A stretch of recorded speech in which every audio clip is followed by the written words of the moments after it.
Pump সরকার বন্ধ করুক, এভাবে তো আমাকে জীবন চলবো না।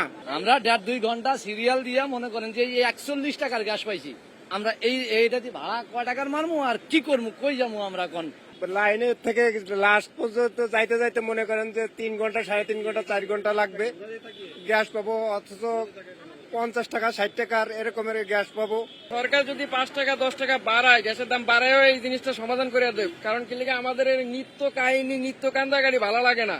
এইখানে তো দাঁড়ায় আছে প্রায় 1.5-2 ঘন্টার মতো, এই 70-80 টাকার গ্যাস পাইতে পারি সম্ভবত, কতক্ষণ 2-2.5-3 ঘন্টা চালাইতে পারবো। এই যে আমার হাতে দেখছেন গ্যাসের স্লিপ, আমরা যেটাকে টোকেন বলি, এই দেখেন 36 টাকা। দীর্ঘ 5-7 ঘন্টা সিরিয়ালের পরে 36 টাকার গ্যাস যদি আমরা পাই, আমাদের কি হবে, আমাদের উপায়টা কি?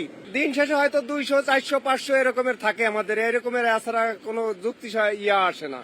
এতে কি আমাদের সংসার চলেন? সরকারের কাছে বিনীত অনুরোধ জানাচ্ছি যে আমাদের এই গ্যাসের সংকটটা দ্রুত